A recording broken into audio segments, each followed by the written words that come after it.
right. So, hello, Hey Boomer listeners. My name is Wendy Green, and this is the 9th episode of Hey Boomers. So, I have a question for you. When is the right time to retire? Or is there a right time to retire? Or what if you're already retired? Is it too late to start making a plan and figure out what you want to do with your life and maybe, add some interest to it? So we're going to be talking about that. We're going to be answering those questions and other questions as I have this conversation with my guest today, Abbott. So Hey Boomer is a place that I envision as a place to start conversations, to build a sense of community around mutual interests, around recognizing that we have some differences and appreciating the things that we have in common, and building this sense of community. So what do I mean by community? I see a community as a place where individuals come together to care, share, and take responsibility for themselves and for each other, and to have these meaningful conversations as we're talking today and going out in the future. So I am excited about facilitating the building of these conversations. All right, so my guest today, Ida Abbott, is someone that I've known since probably before middle school. We all lived together, well, not together, we all lived in the same neighborhood. I was actually friends with her sister, Judy, and Ida was, this older sister who we all thought was very smart, and she's, moving on into other things. And I actually found out that her first summer job was with my dad, which was pretty cool. But it was fun to reconnect with her a few years ago through Judy. And I found out that she is now living in California and has been working as an attorney. So let me bring her on, and I'm going to do her formal introduction. Hi, Ida. Hi, Wendy. It's good to see you. Thanks. Great to be here. So Ida has focused on the power of mentoring relationships to guide, support, and transform professional careers from the beginning of practice through retirement. She has long been a leader in the field of talent management, particularly mentoring, sponsorship, and the advancement of women in leadership. Her current work, focusing on preparing professionals and their firms for retirement, is reflected in her recent book, Retirement by Design. Is that showing up correct? Okay. In recognition of her lifetime contributions to the legal profession over more than 4 decades as a lawyer and consultant, Ida has been elected a fellow of both the American Bar Foundation and the College of Law Practice Management. She was co-founder of the Hastings Leadership Academy for Women and the Professional Development Consortium, and is currently vice chair of the National Legal Mentoring Consortium, board member of the Institute of Legal Talent and Leadership, on the editorial board of Modern Legal Practice, and an advisor to the Diversity Lab. Wow, busy. Ida is a sought-after speaker and the author of several seminal books, including The Lawyer's Guide to Mentoring and Sponsoring Women, What Men Need to Know. So today, though, we are going to talk about retirement and her retirement book. And it was interesting when we picked this topic to realize that I had also done some retirement coaching as a coach. And so we have some similar interests in this, even though neither one of us is looking at retirement anytime in the next, year or so anyway. Maybe she is. But I wanted to ask, to start the conversation, is now a good time to retire? For some people, the thing about retirement is you really have to decide for yourself, and everybody's in a different situation. And right now, it's been Retirement is always kind of taking a leap into the void, into the unknown. And we are more accustomed right now to the unknown than most of us ever expected to be. Um, the probably the biggest concern that people always have, doesn't matter who they are, is whether they'll be able to outlive their savings. So financial security is always, is out there. That's kind of the overall background against which all these other decisions are made. And so some people are really more worried now than they were. Some people have lost jobs and are kind of going into retirement because they don't have a choice. Right. That happens even without a pandemic and a lockdown, So, for some people, this is not a good time, because the uncertainty of leaving the work that you have when you still have it is keeping people in their jobs, and justifiably so. Mm-hmm. You want to at least have some knowledge of what you can plan for.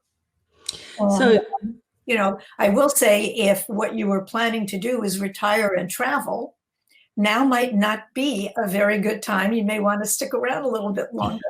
But if you had other plans and you feel that financially, you're going to be able to manage, even if it means dropping down in your standard of living a little bit. And we've all had to practice what it would mean without daily structure and interaction and stuff. It's kind of a hard way to learn, but may or may not. And this situation that we're living through right now, which is so unusual, so unique, really, is making people think about it in different ways. Yeah. So you mentioned the financial side of it, and that is the part that I think most of us think about when we're planning for retirement, making sure that we have that nest egg. But your book is so much broader than that, and it really looks at lifestyle and planning. So can you give us just a brief overview of why you saw that as so important to focus on? Well, sure. To begin with, I would never be in a position, I don't have the expertise to give anybody financial advice or talk about financial planning for retirement. It's not what I know. It's not what I do. But in the work that I've been doing for a long time, and now that many of my clients and many of my friends have been retiring or thinking about retiring, what I see is the kinds of things they worry about have more to do with, what am I going to do for the next 20, 30, maybe 40 years? And some people have decided to retire much younger. We have different lives, different patterns in life today. It used to be you worked, you went to school, and then you worked for a long time. You had a family, you settled, you got yourself a savings account, and you did what you needed to do for that kind of security. And then you retired, and you retired usually around 60, 65. And maybe you played golf, and then, watched movies or something. And then you sat on the porch and waited to die. And, life is very different today. People are living much, much longer. If you're 60 years old today, you have about a 50% chance of living to be 100. So longevity is one thing, and it's not just more years, it's healthier years. People are between what we can do medically and what people know about exercise and nutrition and taking care of themselves. We can live on average, obviously not everybody, but we can live on average much longer. So you've got a lot of time ahead of you, and people are stopping work early, going back to work later. There's a wonderful book called The 100-Year Life, and it talks about how everything is really up for grabs. And it may be that instead of focusing on your education starting around 17, 18 in terms of education for a career or for if you have a liberal arts background, whether it's career specific or just to give you the grounding for working for a long, long time. You may travel, you may start a nonprofit, or you may work, start a tech company, and then decide to go back to school later in your 20s, or and then start a new career. People have multiple careers today. So it's not like when I started and you went from high school to college. If you were going to go to graduate school, you did that, or you went and got a job, and that was your career for years and years. And you might switch within that field, but most of us had a path, and it was, there were some guidelines. You knew what to expect. And today, everything is up for grabs. Imagine graduating high school today, or graduating college, and not knowing what kind of job you would have, or whether you'd be able to support yourself. And, so there are too many questions and too many options, in a sense.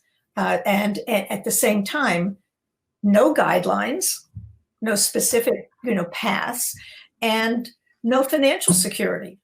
Because everybody, if you're 25 years old, I don't know that you can count on Social Security to live on. And most people couldn't live on Social Security alone today, although financially, I think we have incredibly high numbers of people who are dependent on that for their income. So because there's so much going on and so many possibilities, it's really hard to think about what you're going to do to fill up that time if you've got 100-year life. Right. We have to think about it in a different way. Yeah. So the design principles that you talk about in the book, Retirement by Design. So because you've raised just so many questions now, your book kind of walks you through how to think about those questions. So can you talk a little bit about the design principles and help us understand how that works in this? Sure. And the book is not so much a textbook on how to retire. What it is it's almost like a self-coaching guide.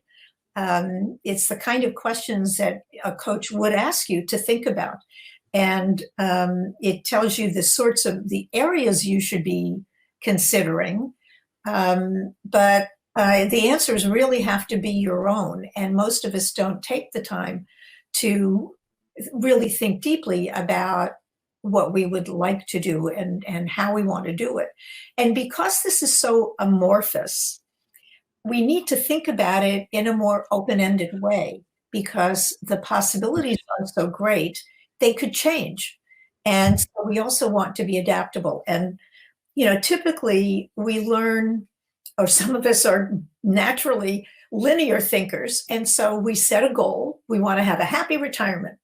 And we put a couple of things down there, and then we say we're going from A to B to C to D. We set out our action items, and then we get there.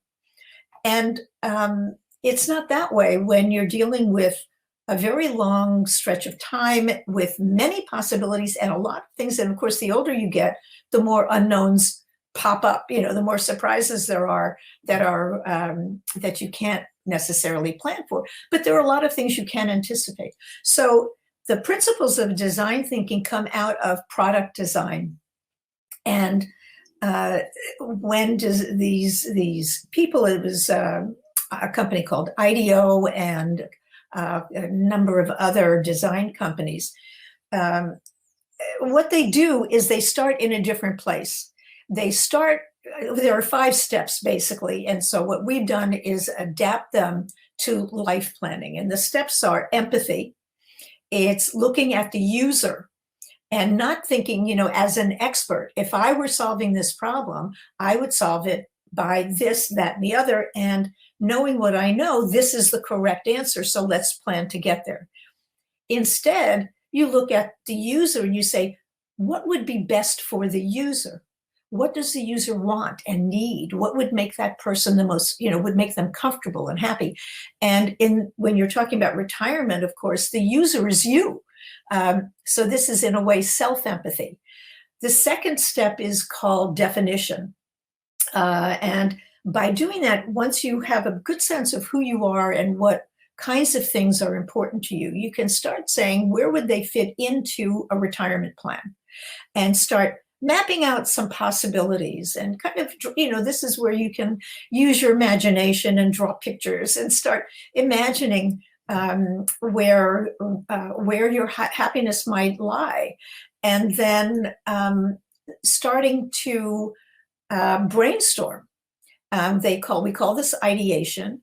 And this is the really, kind of fun if you like this sort of thing. And you start saying, well, if this is what I want, how could I make that happen? And there may be many, many ways of doing it. And this is also starting to ask people questions. It's trying things out. If you think that what would make you happy is volunteering at a petting zoo and working with kids, and can you get a job doing that as a volunteer for a little while? And this is where we call it prototyping, which is the next step. You start thinking and doing your research and then coming in and trying it out. And after a month or 2 months, what you may find is that you absolutely love this. You love the animals, the kids, or it may just drive you crazy. It's not nearly as much fun as you thought it was going to be. It doesn't give you the sense of purpose that you hoped it would give you. And so if you're prototyping and you treat this as kind of an experiment, it's a way of seeing what works and what doesn't. We then move into the last step, which is evaluating or testing.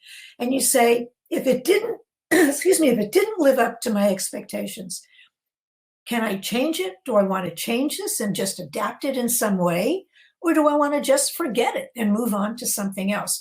So in this planning process that I suggest, you use a big empty calendar and a lot of Post-its, and you move them around until you find the things that make the most sense for you, the timing that makes the most sense. You can see that you've got 17 things on Wednesday and nothing on Tuesday, and you're exhausted every Thursday, Thursday. So how can you move that around to make it, to make yourself more comfortable and not so exhausted? Because, there's another group of people. There are the people who don't know what they want to do. And so this gives them a technique for trying things out and testing them and exploring and find out what they can. But there's the other group that has a million interests. And we all know, or at least I know a lot of people who will say to me, I thought I was going to be bored. I am so busy. I'm busier now than I've ever been. And for them, many of them, the problem is that they get overwhelmed. And they stopped working in part because they were working so hard and they needed a rest. And they had a few weeks rest and now they're back at it and they're just as tired as they were before. So, keeping it flexible, keeping it adaptable, and keeping your eyes open to the many possibilities that are out there. And yet having a little discipline to keep that under control is all very important. Yeah. And what you're talking about, I think you recommend in your book, if you can start planning out several years, then some of this prototyping and experimenting makes it easier to do that maybe. But I know a lot of people also who are already retired and still going through that. I think it's a never-ending process in some ways. We are a work in progress. But if you can treat it as something that is a problem, and God, I'm never going to get it right, and that sort of thing, or you treat it as an adventure. Yeah. So much of this is the approach you bring to it, and so a lot of the early exercises I propose is have to do with your attitudes and the kinds of things you worry about, the things that the mental images you have. A lot of people don't retire because they see retired people as useless. I learned a lot about ageism in the process of moving into this area. But you can also see it as an opportunity to finally do the things you wanted to do all along, or you never realized you wanted, or you put aside because you never had time for, and now you do. I mean, this is really a time to do the things you want. You have more control in some ways than you ever had before. Yeah, and I love that. Yeah. You talk about a personal advisory team. Mhm. Can you explain to me what you mean by that? Well, first of all, one of the principles in design thinking is collaboration. And what it does is recognize that whenever you're designing something, the more ideas that go into it, the more people who can contribute before you start, trying to winnow away the chaff and get to the really good stuff. The more people there are who can help you, the better the final product. And the same thing is true when you're planning something about your life, because there's no reason for you to do this alone. And a lot of the people I work with are professionals who their whole careers have focused on being the person, the expert, the one who's giving answers, not questions, and not asking questions. And being independent and thinking, especially with lawyers who are my primary clients. But this book is, by the way, not for lawyers or any particular group, it's for anybody. But professionals tend to have this sense of need to be in control and independent and autonomous. And recognizing that you don't have all the answers is tough, but it makes the process easier. We all need input from other people. And so it might be people, I mean, the smartest people to contact are those who have already retired and can give you some advice about, what did they go through? You treat them, this is almost like a peer mentoring group. You treat them as sources of information who can help you, mentors who can tell you, this was really hard for me. I don't know if it will be for you, but this is how I dealt with it. Or this is what was such a great surprise. It might be your financial planner. I mean, you really need to do financial planning before you get into this, or at the same time, because you don't want to be making decisions without knowing what your financial situation is. So that is step one. I don't give you that advice. Other than, my advice is go and get a financial planner. There are some exercises and some basic budgeting methods, things like that, that I provide, but that's not the same as knowing what you're going to be able to depend on going forward. But go ahead. Go ahead. Yeah. So taking that just a step further, though, with this personal advisory team, as I was reading the book, I was thinking, for me, it's helpful to have what I would say is like an accountability partner or accountability team. And so I'm wondering if you think it would be useful to get a few people together that are going through the book at the same time and discussing the different options and the designs that you're coming up with. And I just feel like that would be useful. But what do you think? I would encourage you to do it. I always encourage people to do that. That's part of the way this book was designed. You can use it with an individual coach. You can always hire a coach and do it that way. But in fact, back before the book just came out in March, just before we couldn't go anywhere. And I was able to get a few programs in before that, so public programs and firm programs.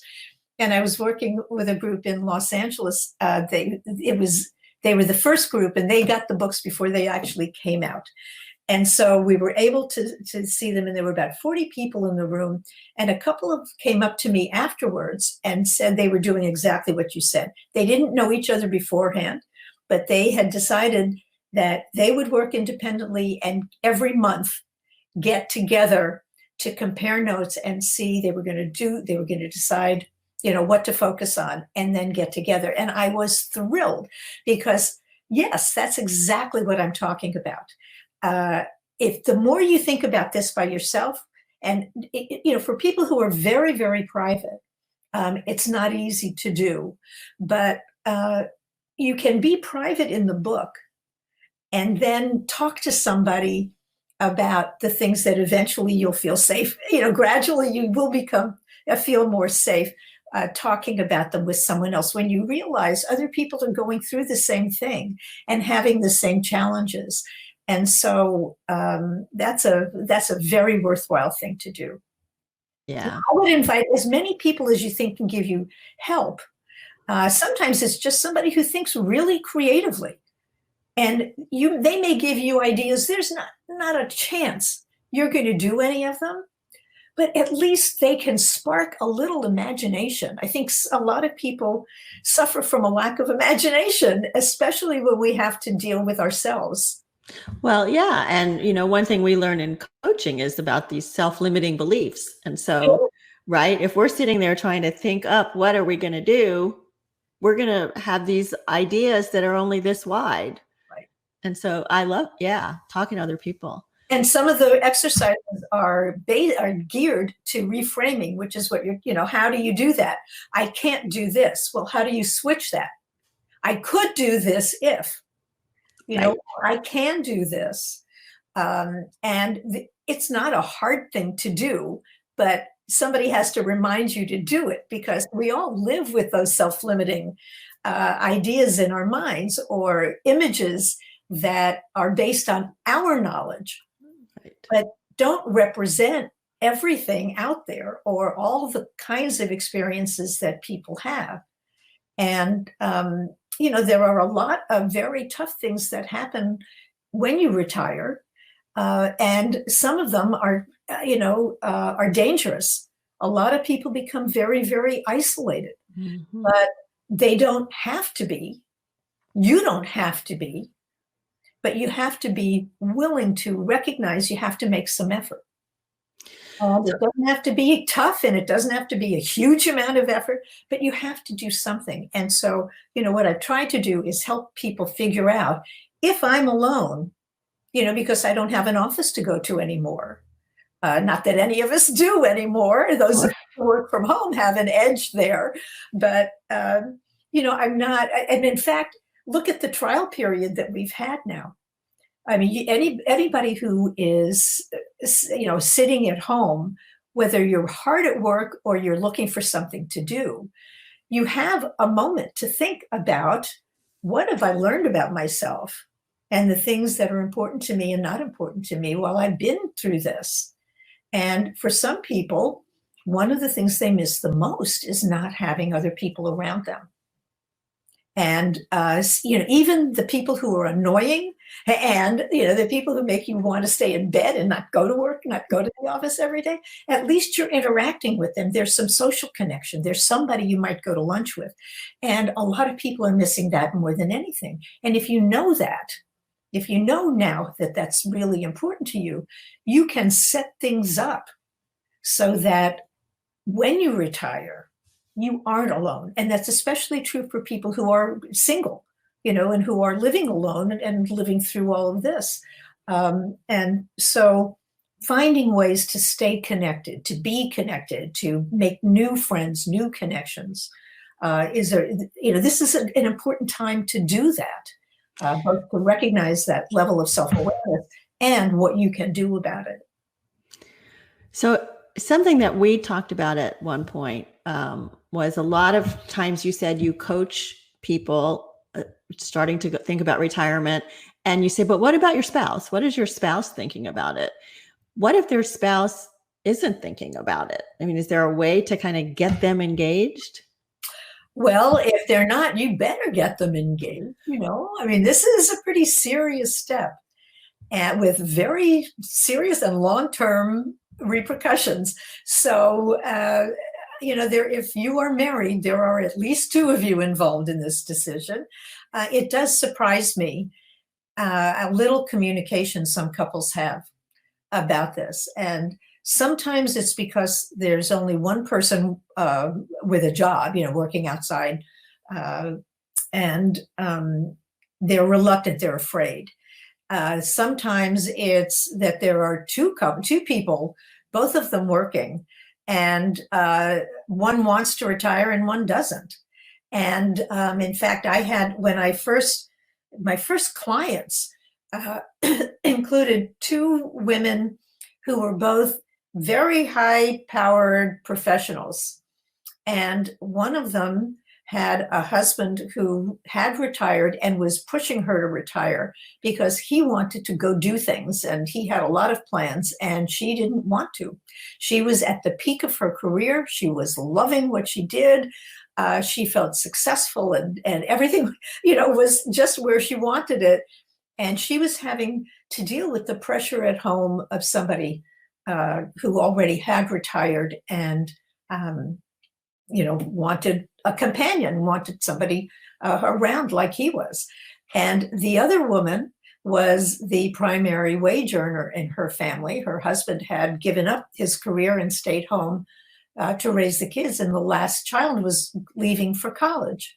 And so she had saved enough money for college, and she was exhausted and decided it was time. And he was pushing her to stay at work because he was worried about their standard of living and what would happen if suddenly, there was, and she was making a lot of money, so what was going to happen now without that income?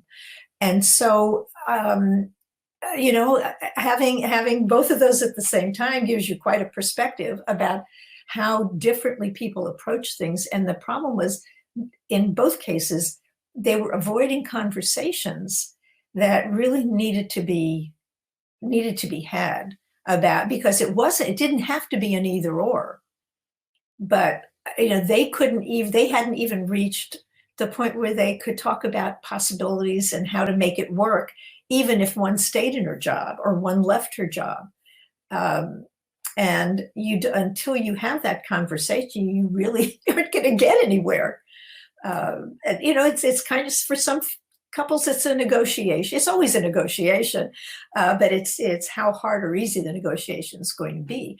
And a lot of people are thinking more about their own situation, their own fears. What's this going to mean for me?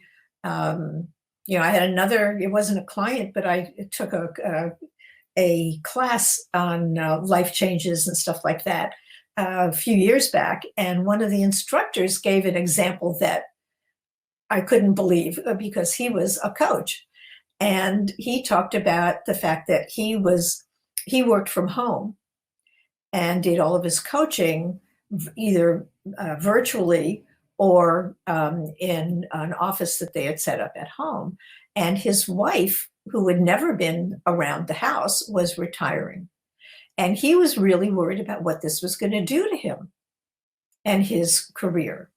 And nobody, this was giving an example of the impact of changes or something.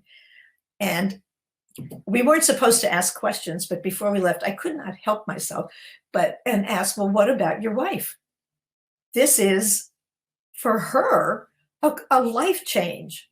You're having a change in the circumstances while you continue your career, but what about that? And he looked at me, he said, this is not what we're here to discuss. And I realized he probably had not, had that conversation. He was so concerned about what this was going to do to him.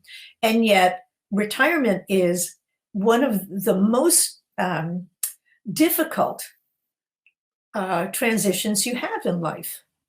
And, for somebody who was sensitive in helping other people, the situation at home hadn't reached him in terms of the importance of having that conversation and being more concerned about what the impact was going to be on her, because she was the one really going through the major change.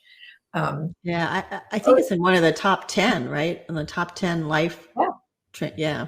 Yeah. Wendy, we should also just realize we hadn't talked about another thing, which is retirement doesn't mean you have to give up everything either. Well, I was going to ask you about that. Do you like the word retirement, or have you heard other phrases? Because so many of us are still active right into our 90s, hundreds. Well, that's right. And there are a lot of words out there. They're all horrible, except one, right? I mean, there's rewire, rejuvenate, recharge, recreate, or next step, next stage, next act.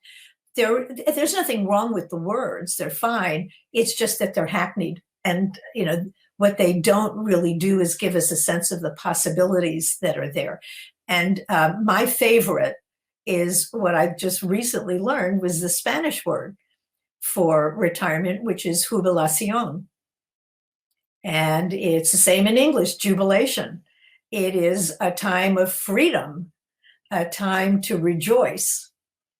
And, to me, that's a much better word. It's not always a happy occasion for everybody when it happens, especially now when a lot of people are being pushed to retire, or even before this, where they're pushed to retire by employers or employment circumstances. But, the idea of seeing this as a time when you really do have choices, more choices than you realize. For some people, more choices than they would like, probably. But it isn't a time, we think of it in terms of loss because we're losing our career, we're giving up this. And retirement, of course, means withdrawal. And if you look at some dictionaries, they're really horrible definitions that have to do with, giving up, withdrawing, usually because you stop working. Most of us don't stop working. We change what we do. Some of it's not for pay. We may do volunteer work, but that's legitimate work. That's hard work sometimes. We're seeing so much of that now, but it's not a time to give up and to think about yourself as having nothing. Now is really a time of plenty. Yeah. And I think at the beginning of our conversation, Ida, you were talking about a lot of people see this as a time of not being useful anymore. But there was a term that you used in the book about eulogy virtues. Yeah. And I think that applies a lot to, finding a purpose, feeling useful. So do you want to expand on that a little bit? I'd be happy to, but I also see a comment about golf. And I think that's pretty funny because somebody also about just if people don't see it, that some people just retire, play golf, and watch movies. So that's my comment. And he just came in off the golf course and said, but some of us love to play golf. Well, of course. And if that's what you want to do, that's fabulous. But I have a friend who told me that one of her clients that was his plan, to play golf, and they moved to a golf course community and everything else. And the first 6 weeks, it did nothing but rain, and he had nothing else to do. So anyway, I'd say if that's what you want to do, it's great. It has all the good things you need. You're outdoors, you're exercising, you're with other people. And the truth is, her husband is also very involved in a lot of other things. So he's not just playing golf. but there is that was funny. Nothing wrong with it. But it's it's the other days. What else? And for some people, not doing much of anything is okay. But going back to your question about the virtues, I think one of the things that brought that on was and this was a quote from David Brooks, that the resume virtues are the things that get us ahead in our work and in our career. It's what your credentials are. It's where you went to school, who you know, how important you are, the positions you hold, because they're going to make you feel important and give you the connections to get ahead in your job, right? I mean, it's focused on things like that. And certainly there are times in your life where those are really, really important. But there also comes a time in your life where you think of the eulogy virtues, and those are the virtues. Those are, what do you want to be remembered for when people eulogize you at your funeral? And that's more about the kind of person you are. And it doesn't mean that the two are incompatible. There are a lot of people who live by their values and their resume the resume tells you what they've done in terms of the positions they've held, but the values, they have lived their values, and they've and there's not a disconnect there. But there are a lot of people who have spent their lives doing things because they're expected to do them, either expected to do them by other people, or they put pressure on themselves to do certain things because this is what you should be doing, what I should be doing or should have done. And retirement is a time when you can start looking at both and saying, which ones, how do I reconcile these? If I've been living according to my values, it's not that hard.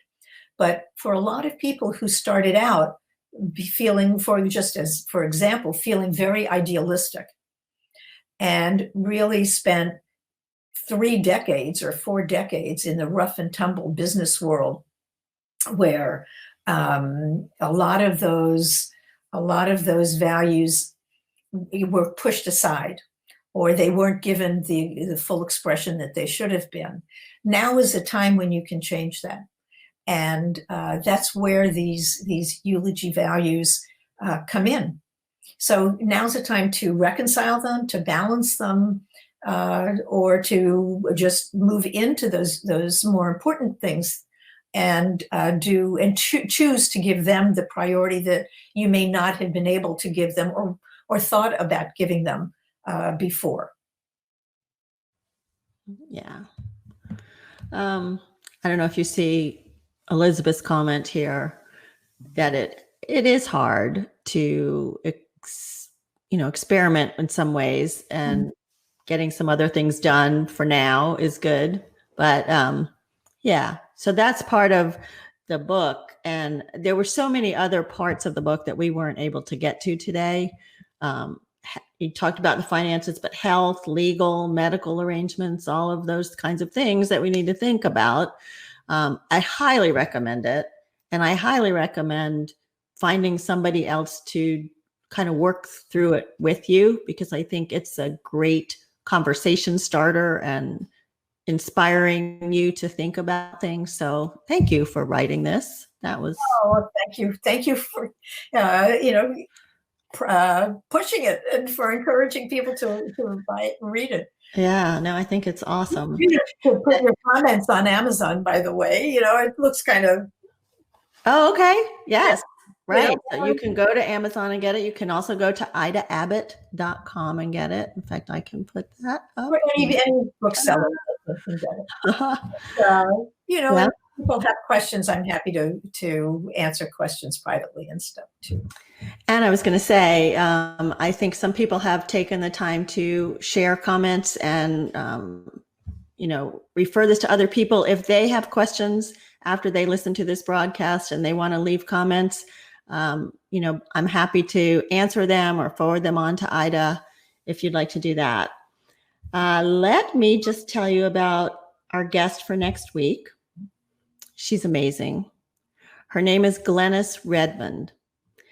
She's truly a gift to know. She is a poet, and she was the poet laureate at the Peace Center, which is here in Greenville, a big performing arts center. But she didn't begin her career as a poet. She started in social work, and then she developed fibromyalgia. And through the pain of recovering from that, she left social work and started writing and became a poet and a published poet, and really had this big following. And then this past year, she developed multiple myeloma, and she has had a hellacious year, but is doing much better, is, recovering.